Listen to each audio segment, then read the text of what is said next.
இங்க ஒரு மர்மமான காட்டுக்குள்ள 20 வயசுல ஒருத்தவன் பிறக்கிறான். அவனுடைய உடம்பு முழுவதும் ஏதோ ஒரு தண்ணி மாதிரி இருக்கு. இது மட்டும் இல்லாம அவன் பக்கத்திலேயே ஒரு பாம்பும் இருக்கு.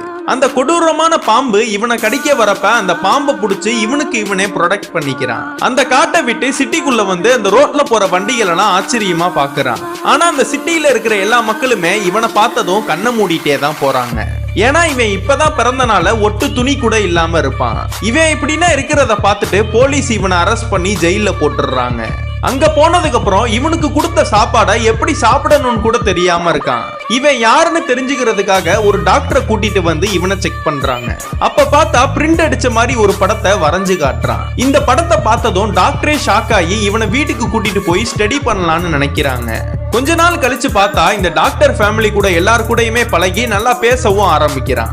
அதுக்கப்புறம் ஒரு நாள் டாக்டரோட ஹஸ்பண்ட் கம்பெனில ஏதோ ஒரு சர்வர் எரர் ஆயிடுது. 10 நாள் செய்ய வேண்டிய எரர் பிக்சிங்க 2 நிமிஷத்துல கிளியர் பண்ணிடுறான்.